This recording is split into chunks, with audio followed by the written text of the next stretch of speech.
What? No hat? What's up, guys? Cody Amour is going to talk with you guys today about 7 principles for branding your channel in a way that converts viewers into a loyal fan base, and I think he has something to say about my hat. Hello video creators, my name is Cody Amour, filling in for Tim Schmoyer, and today we're going to be talking about turning your brand into more than just a logo. But first, if by the end of this video you decide that I'm not that bad of a guy, you can always hop on over to youtube.com/ArmourCody, link in the description below, where I bring you Christian news every Monday, Wednesday, and Friday. And if that sounds kind of boring to you, well good. The idea of making the video is to bring you guys content that I know is important to a lot of you in a not so boring kind of way. But anyways, we have a lot to talk about today, so let's get into that intro.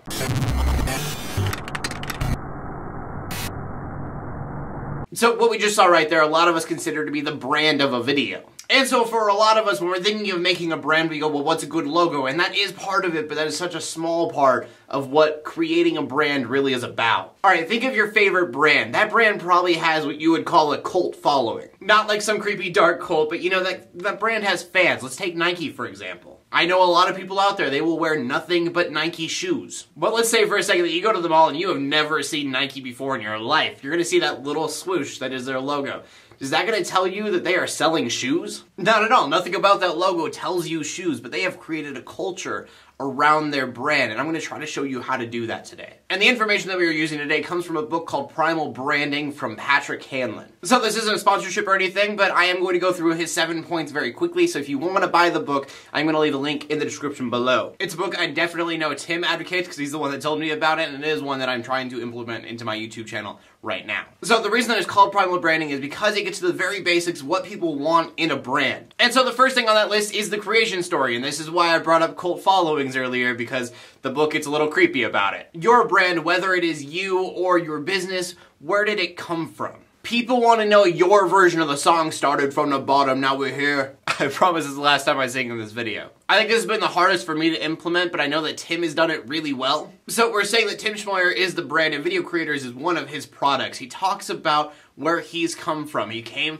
from vlogs that he does with his family, that he still does today. And he brings that up every once in a while, and I think that does his job of giving video creators his creation story. But then also on his vlog channel, if you watch his subscription trailer, he talks about why he's doing those as well. And as YouTubers, I think the best place for us to put this is probably in the YouTube subscription trailer, but you could also put it in your About Me spot. And since the people watching this are most likely video creators, consider yourself to be the brand, not your YouTube channel. Where else could you put this where other fans can reach it? Next, we go to the creed. I told you this gets weird. And the creed is going to be kind of a very short mission statement. Why are you doing what you're doing? And if we go back to Tim, at the end of every video, he says that he does this because he feels that there are people who could change lives with their messages.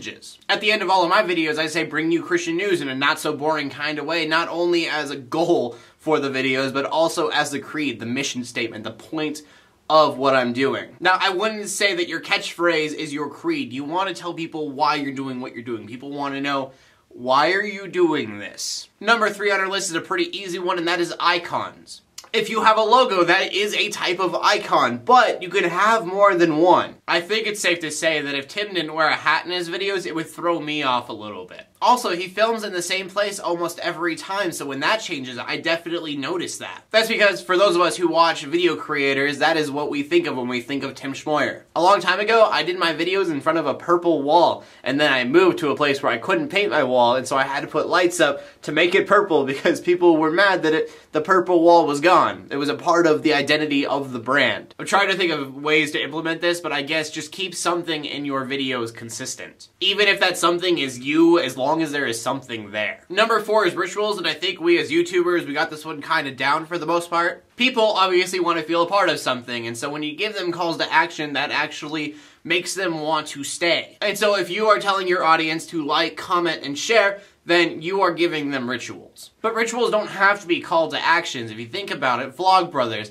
if you find someone you know is a fan of Vlogbrothers and you do this, they know exactly what you're doing. And in fact, if you do that to a Vlogbrothers fan, they will probably look at you and go, DFTBA. Again, these are just something that you can probably implement in the beginning of your videos. The idea is to give your fans something to do that connects them to you. Number 5, you have to have non-believers. Haters gonna hate. Now, this isn't really one that you're going to implement, but you do need to know who your haters are. For Democrats, it's Republicans. For fast food, it would be organic food. Because if you know who your haters are and why they dislike you, then you can kind of adapt a little bit to them. Obviously, you're not going to change everything about what you're doing for a small minority of people, but if there are little things that you can change that aren't going to really affect your fans in any way, then why not do it? Sixth thing is sacred words. Remember when I did the DFTBA thing? Well, that would be considered a ritual, but the word DFTBA, don't forget to be awesome, would also be a sacred word. For us here at Video Creators, that would be the words video creators. Also, I'd like to point out that I love the fact that this channel is named after its fans, really. The video creators, those are the ones watching. For me, I start out every video with hello internet. I guess that could kind of be considered a sacred word. It's one of the things that I definitely need to work on. Sacred words should be kind of specific, but they should be implemented everywhere on your videos,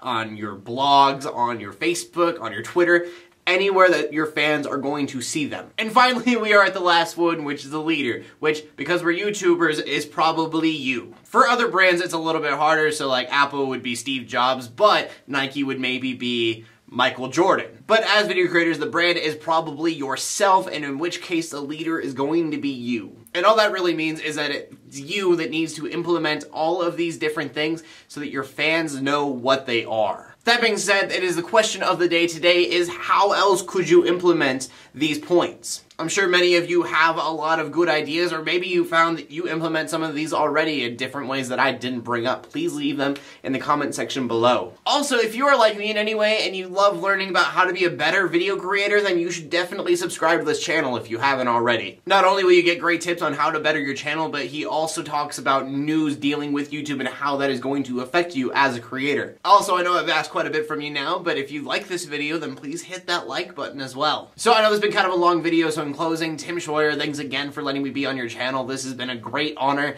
and thank you to everyone who has watched the whole video all the way through. I will see you guys in the comment section.